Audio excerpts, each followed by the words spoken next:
성도 여러분, 한 주간 평안하셨습니까? 삶의 순례를 마치고 때로는 광야와 같고 어려운 여정이 있지만 우리의 삶을 늘 붙드시고 인도하시는 하나님을 바라보며 하나님의 품, 하나님의 집에서 예배하는 우리 모든 성도님들의 삶 가운데에 하나님의 크신 은혜와 손길이 임하기를 축복합니다. 아멘. 오늘은 변화산의 사명이라는 제목으로 말씀을 받도록 하겠습니다. 지난주에 마태복음 말씀을 통해서 변화산에 오르신 예수님, 그리고 그곳에서 변화되시고 그 변화되신 예수님과 함께 모세와 엘리야가 대화하는 모습들을 함께 묵상하고 나누었습니다. 모세와 엘리야, 이스라엘 사람들에게는 정말 신적인 존재들이거든요. 모세도 하나님과 성막에서 회막 가운데 얼굴을 마주하고 만났던 사람이고 어찌된 일인지 나중에는 그 무덤조차 발견되지 않아서 하나님의 특별한 은혜를 입었다 여겨졌던 사람이고요. 엘리야 역시 마찬가지였습니다. 하나님의 일들을 능력 가운데에 열심히 감당하고 결국 하나님이 죽음을 보지 않고 하늘로 데려가신 사람이었습니다. 그러한 신적인 존재가 예수님과 함께 거하고 대화하고 있는 놀라운 장면을 예수님의 제자 베드로, 야고보, 요한이 목격한 거죠. 어찌 보면 범접할 수 없는 장면이기도 하지만 그러나 이러한 모세와 엘리야조차도 때로는 너무 힘들고 어려워서 하나님, 내 생명을 거두어 주십시오. 하나님께 기도했던 사람들이었다는 것. 그런 사람들을 하나님께서 일으켜 세워주시고 회복시켜 주셔서 주의 영광에 참여하게 하셨고 이 모습이 우리가 우리 삶에서 경험하며 이루어가야 할 모습이라고 지난주 말씀을 나누었습니다. 오늘은 마가복음 본문을 통해서 베드로의 관점에서 이 모습이 어떻게 베드로에게 받아들여졌고 또한 우리는 그런 베드로의 모습을 보면서 어떠한 결단과 어떠한 길을 걸어가야 하는지 함께 말씀을 나누려고 합니다.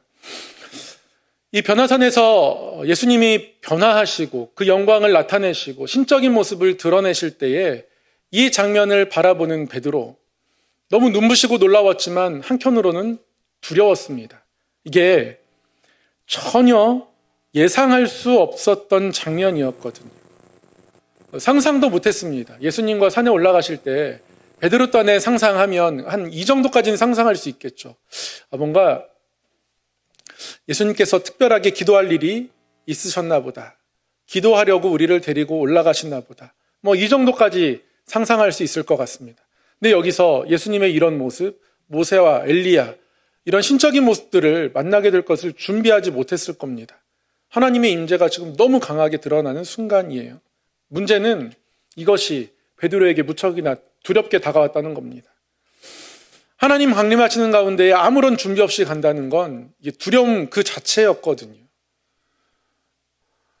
이런 일이 있을 줄 알았으면 7일 금식이라도 하든지 작정헌금을 하든지 뭐라도 준비했을 텐데 아무것도 준비하지 못하고 나갔습니다.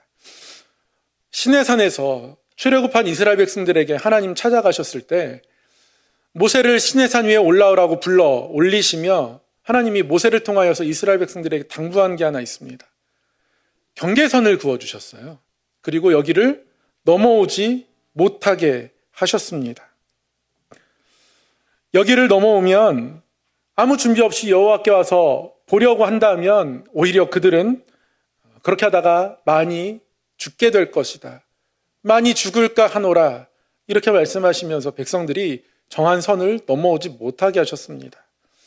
가장 하나님 가까이 나아간다고 여겨지는 제사장들도요, 성막에서 자신의 직무를 감당하기 전에 스스로를 먼저 성결하게 하는 예식을 꼭 진행해야 했습니다. 그 몸을 성결하게 한 후에 나에게 나오라고 하나님께서 말씀하시는 거예요. 그 몸을 성결하게 하라고 말씀하실 때 하나님 이렇게 말씀하셨습니다. 그렇지 않으면 나 여호와가 그들을 칠까 하노라. 그러니까 준비하지 않고 하나님과 마주하는 것은 죽음 그 자체였기 때문에 베드로 입장에서는 너무 준비되지 않은 상태에서 나아간 거죠. 그래서 너무 두려워 떨고 있었습니다. 어떻게 할지 모르겠습니다. 또 하나님께서 지금 나에게 어떤 마음, 어떤 말씀으로 임할지 그 또한 두려웠습니다. 이런 두려움을 가지고 있는 베드로가 이 순간 내뱉은 말은 이겁니다. 주님, 여기 있는 것이 좋사오니 초막새를 짓고 여기에 머무르게 하여 주옵소서. 여기 있는 것이 좋겠습니다. 좋습니다. 여기서 초막셋을 하나는 주님을 위해서, 하나는 모세를 위해서, 하나는 엘리야를 위해서 세 개를 짓고 여기서 머물고 싶습니다. 그렇게 베드로가 이야기합니다. 이 베드로의 대답, 여기 있는 것이 좋다라고 하는 이 베드로의 마음은 사실 어떻게 보면 굉장히 일관됩니다. 예수님이 예루살렘에 가셔서 고난받으실 것을 말씀하실 때부터 베드로는 주님과 마음을 같이 할 수 없었습니다. 그런 일이 정말 일어날까 싶었습니다. 또는 그런 이야기를 하는 예수님이 좀 약해 보이기도 했습니다. 그래서 어떤 때는 예수님 앞을 가로막기까지 했습니다. 그래서 예수님께 엄청 꾸중들기도 했었죠. 근데 지금 이 변화선의 모습은 어떻습니까? 영광의 예수님의 모습이에요. 이게 진짜지. 이게 정답이지. 여기서 초막셋을 짓고 예수님을 이곳에 모시고 싶은 겁니다. 그러나 베드로의 이 대답은 정답이 아니었습니다. 이게 어떤 상황에 따른 정답이 있을 때가 있어요. 그러니까 정답이 주어진 질문이나 상황이 있을 때가 있습니다. 예를 들면 이런 겁니다. 변화산 정도는 아니어도 변화산에 견줄 만큼 그렇다고 대등하게 견줄 수는 없지만 그래도 100분의 1, 1000분의 1 정도 따라갈 만한 상황이 사람에게 있을 때가 있습니다.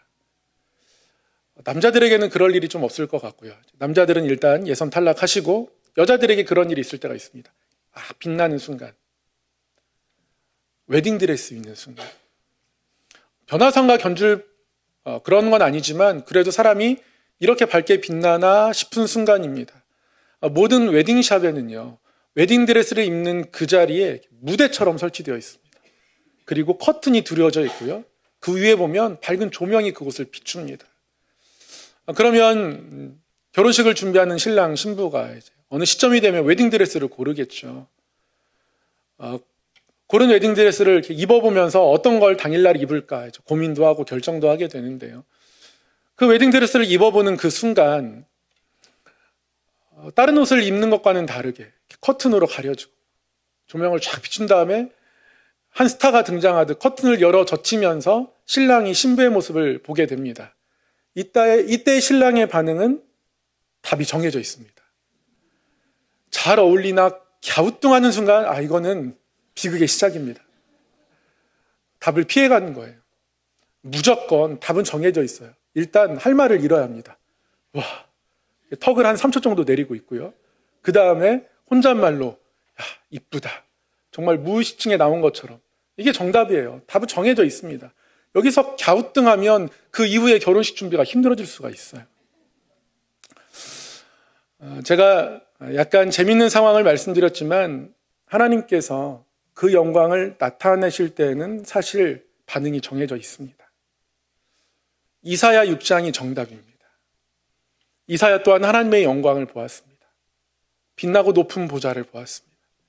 높이 들린 보좌에 주께서 앉으셨는데 그 주변에 천사들이 가득합니다. 이스라비라고 하는 천사들이 하나님을 찬양합니다. 거룩하다, 거룩하다, 거룩하다.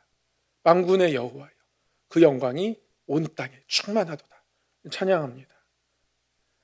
이 찬양하는 영광이 임하는 이 자리에 이사야의 모습이 너무 준비가 되어 있지 않습니다. 그때 어떻게 하는 겁니까? 자신의 무릎을 꿇고 낮추는 겁니다. 나는 죄인입니다. 나는 죄인인데 어떻게 하나님의 영광을 볼 수 있습니까? 그렇게 자신을 낮춥니다. 자신을 낮출 때 하나님의 영광이 비로소 우리의 삶에 들어오기 시작하는 거예요. 그러자 이사야에게 천사 중에 하나가 제단에 숯을 들어서 그 입술을 갖다 댑니다. 그리고 네가 깨끗하여졌다. 사하여졌다. 너는 하나님 앞에 설 수 있다. 이사야를 격려해 줍니다. 이때 하늘에서 소리가 들리죠. 누가 우리를 위해 갈고? 그랬더니 이사야가 주님, 제가 여기 있습니다. 제가 가겠습니다. 그렇게 이사야가 주님 앞에 자신의 삶을 드립니다. 하나님께서 하나님의 영광을 나타내실 때에는 하나님께서 자신을 계시함과 동시에 우리 주님께서 그 영광을 나타내실 때에는 그 영광의 주님의 모습을 계시함과 동시에 그 주님을 힘입어서 주의 일들을 감당케 하기 위함입니다. 하나님의 일들을 맡기시면서 우리를 배려하시는 거예요. 일을 맡기신 하나님이 어떤 분이신지 우리가 그분을 알 때, 그 영광의 주님을 배울 때, 그 영광의 주님을 알고 만난 이후에 사명을 감당하기를 원하신 겁니다. 그렇게 하시려고 자신의 영광을 나타내시는 거죠. 예수님께서 부활하시고 나서 그 영광의 모습을 많은 사람들에게 나타내 주셨습니다. 왜요? 내 말이 맞았다라고 증명하고 싶으셔서 그런 겁니까? 아니에요. 하나님의 나라를 이루어가는 사명을 그들에게 맡기시기 위함입니다. 40일 동안 땅에 계시면서 하나님 나라의 일들을 말씀하셨습니다. 이들과 앞으로 같이 동역하고 싶으시는 거예요. 그래서 제자들에게 나타난 이후에는 사도 바울의 간증과 고백에 따르면 500여 형제들에게 보이셨습니다. 그리고 마지막에는 만삭되지 못한 자 같은 사도 바울에게도 나타내셨다 고백합니다. 왜 나타내신 겁니까? 사도 바울에게 왜 나타내신 겁니까? 사용하시려고, 보내시려고 나타내신 거예요. 이사야에게도 그렇고, 예레미야에도 그랬고, 에스겔에도 그랬고, 하나님은 자신의 영광의 모습을 하나님의 일들을 맡기시기 위해서 나타내 주신 겁니다.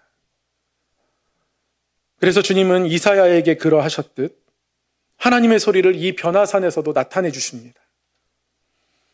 예수 그리스도가 누구인지, 그리고 어떤 길을 베드로와 야고보, 요한, 그리고 제자들이 걸어야 하는지 하나님이 하나님의 음성으로 나타내 주십니다. 이렇게 말씀하십니다. 이는 내 사랑하는 아들이요 내 기뻐하는 자라. 너는 그의 말을 들으라. 이렇게 말씀하십니다. 예수님이 공생에 처음 시작하실 때에 사람으로서 이 일들을 감당하는 것이 아니라 하나님의 아들로서 이 일들을 감당하는 것임을 세례받는 그곳에서 하나님 나타내 주셨습니다. 이는 내 사랑하는 아들이요 내 기뻐하는 자라. 예루살렘에 들어가서 다시 한번 십자가의 사명을 감당해야 하는 예수님에게, 또 그것을 바라보는 제자들에게 다시 한번 말씀해 주십니다. 이는 내 사랑하는 아들이요 내 기뻐하는 자라. 그러면서 우리 주님의 이 변화산 현장에서 베드로, 야고보, 요한에게 다시 한번 이렇게 덧붙여 말씀하십니다. 너희는 그의 말을 들으라.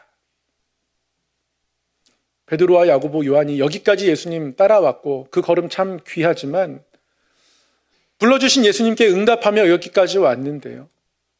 보내고 싶어 하시는 예수님의 마음을 그 안에는 아직 담아내지 못하고 있는 거예요. 그 예수님의 말을 이들은 마음에 담지 못합니다. 그러니까 예수님이 고난을 말씀하실 때에 밀어내는 겁니다. 거부하는 거죠.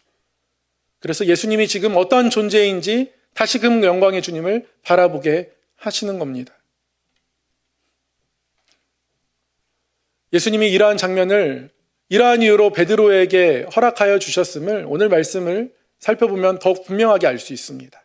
이 변화산 사건 이야기가 기록된 첫 마디는 엿새 후에입니다. 2절 첫 단어가 엿새 후죠. 엿새 후에 이러한 일이 있었다는 거예요. 엿새 후에 변화산 사건이 있었다는 거예요. 다시 말하면 이 변화산 사건은 엿새 전에 그 일과 연관이 있더라는 겁니다. 여러분, 엿새 전에 무슨 일이 있었습니까? 아까 제가 말씀드렸던 그 일이 있었습니다. 예수님이 순환받을 것을 말씀하셨는데 베드로가 예수님을 막아섭니다. 그러실 수 없습니다. 그 길을 갈 수 없습니다. 막아서는 거예요. 그래서 베드로는 엄청난 꾸중을 듣기도 했습니다. 이후에 베드로의 모습, 마음뿐 아니라 제자들의 마음 또한 그러한 것을 예수님 아시고 제자들에게 8장 34절에서 이렇게 말씀하셨어요. 누구든지 나를 따라오려거든 자기를 부인하고 자기 십자가를 지고 나를 따를 것이니라. 이렇게 말씀합니다. 십자가를 지고 나를 따라오라는 거예요. 근데 이게 제자들의 마음에 담겨지지가 않습니다. 와 닿지가 않아요. 무슨 말씀인가? 내가 기대하는 것과는 너무 다른데 이러면 좀 피곤해지는 거 아니야? 어려워지는 거 아니야? 고뇌지는 거 아니야? 이런 생각이 드는 겁니다. 예수님의 이 말씀이 들어오지 않는 거예요. 그래서 이들을 변화산으로 인도하여 내십니다.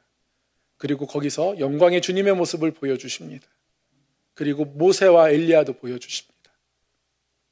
신적인 존재이지만 정말 한없이 바닥으로 떨어졌던 그들, 하나님께 죽기를 간구했던 그들, 그들이 결국 죽기를 간구하긴 했으나 그 자리를 떠나지 않고 하나님의 뜻에 순종하고 헌신했을 때 그들이 어디에 서 있는지 보여주시면서 다시 한번 이들을 격려하고 계신 겁니다.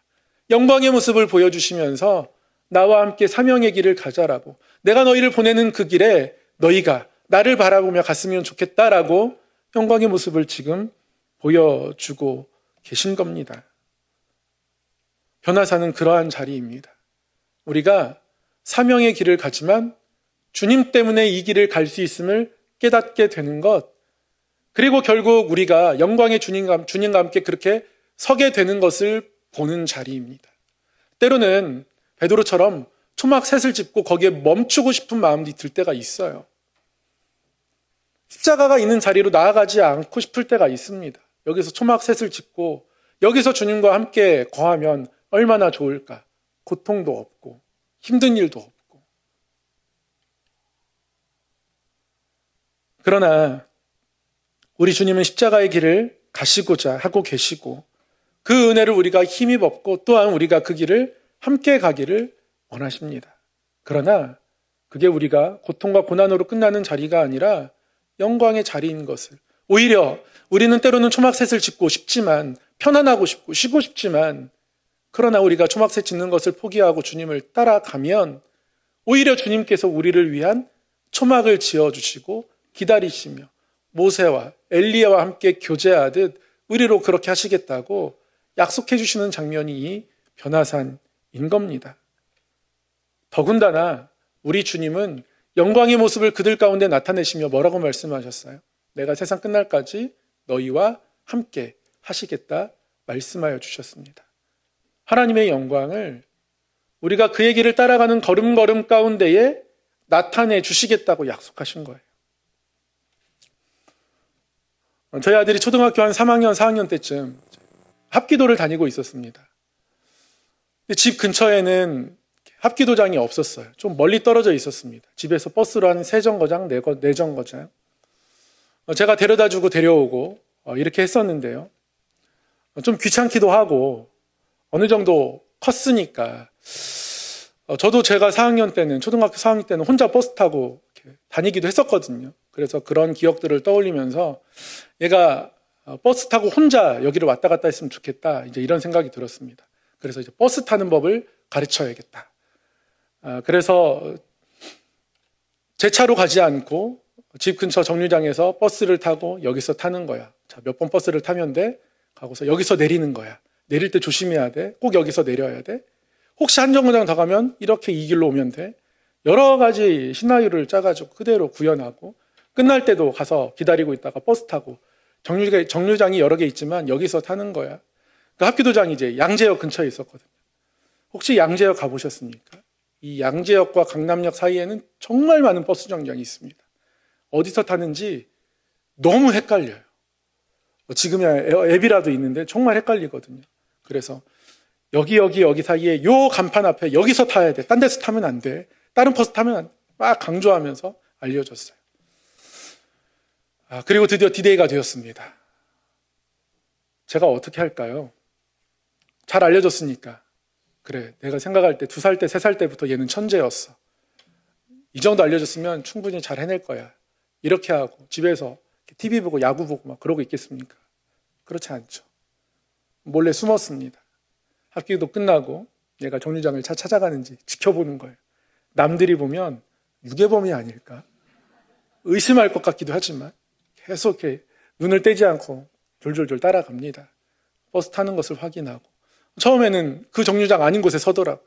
그러다가 다시 한 칸을 옮겨서 그 정류장을 찾아가고 버스를 탑니다. 몰래 따라 탑니다. 계속 지켜봅니다.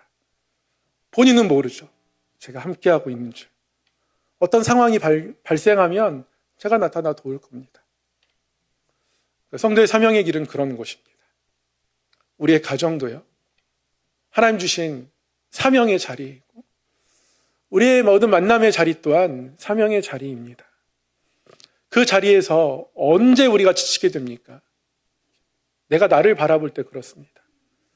내가 나를 바라보고 내가 커져가는 것을 언제 느끼게 되냐면 내가 스스로 셀프 칭찬하는 것들이 많아지잖아요. 그럼 그게 내가 커져가는 순간이에요. 목회자로 살아오면서 굴곡이 생깁니다. 또 영적인. 어쩔 때는 제가 정말 훌륭한 목사 같습니다. 돌아보면 너무 잘한 게 많은 것 같은 거예요. 그때가 가장 위험한 순간입니다. 얼마 전에 제가 시무했던 한 교회, 전에 있던 교회에 가서 말씀을 전할 기회가 있었습니다. 제가 그래서 그때 그곳에 가서 솔직한 제 고백을 했습니다. 사실 제가 한때는 이 담임 목사님께서 저 같은 부목사 만난 게 얼마나 큰 복인가 이런 생각하면서 지냈을 때가 있다. 근데 시간이 지나고 보니까 오히려 저에게 맡겨주시고 품어주셨던 것이 제가 잘난 게 아니었더라. 이런 고백 말씀 전하는 중에 하고 왔거든요. 돌아보면 그렇습니다. 하나님 앞에 제가 별로 내세울 게 없습니다. 근데 그때 하나님이 보이기 시작하는 거죠. 그럼에도 불구하고 하나님이 도우셨으면 하나님이 또 별것 없어도 끝까지 돕지 않겠는가? 이런 생각하게 되는 거예요. 이게 사명의 길입니다. 영광의 주님을 힘입어서 가는 길, 그게 우리가 걸어야 할 길이에요. 때로는 우리가 가진 것이 없을 수 있고 연약해 보일 때도 있습니다. 지칠 때도 있어요. 왜 나의 이 단점은 바뀌지가 않는지 내 자신이 스스로 미울 때도 있습니다. 그렇게 내가 보이기 시작할 때 그때 우리가 바라봐야 할 곳이 어디입니까?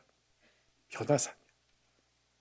영광의 주님과 모세와 엘리야가 같이 하고 있고 이 자리에 베드로, 야고보, 요한 이 연약한 제자들도 같이 세우고 싶어 하시고 우리 또한 그 자리에 함께 세우시며 교제하고 싶어 하시는 영광의 주님 그리고 우리로 함께 하시며 그 걸음 가운데 동행하시겠다고 약속하신 주님 그래서 내가 살아가는 것이 아니라 영광의 주님의 부르심에 응답하며 살아가는 삶이라는 것 그래서 우리를 부르신 주님 그 소명의 자리에서 주님이 맡기신 일들까지도 감당하는 사명의 길로 살아갈 수 있는 사람이라는 것을 아니 그렇게 살아야 한다는 것을 오늘 말씀이 우리 가운데 보여주는 겁니다. 그 길을 걸어가면서 우리는 더욱 영광의 주님을 만날 수 있고 더욱 주님의 사랑을 경험하게 되고 그래서 더 기도하게 되고 더 응답으로 채워져 가게 되고 더 튼튼한 가지가 되어져 가는 것이죠. 그러한 길로 우리를 부르시고 계신 겁니다. 이 변화산의 자리에 올라 영광의 주님을 바라보고 결론이 정해져 있는 그 길 우리가 어떠한 삶의 순례길을 가든지 간에 우리는 믿음으로 걸어가는 길 가운데서 영광의 주님을 만나게 됩니다.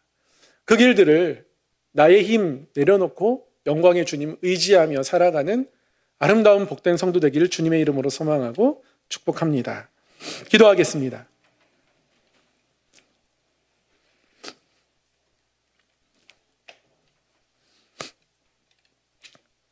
사랑의 하나님 아버지, 작고 연약한 우리를 부르시고 또 죄를 맡기시며 사명의 길을 걷게 하시니 감사합니다. 영광의 주님을 보지 않으면 의지하지 않으면 걸어갈 수 없는 길이오니 하나님 이 길 가운데서 그 영광의 주님을 바라보고 의지하며 믿음 가운데 걸어가게 하시고 그 길 가운데 동행하시며 큰 역사로 함께 하시는 하나님의 손길, 주님의 약속을 경험하는 복된 성도 되게 하여 주옵소서. 예수님의 이름으로 기도드리옵나이다. 아멘.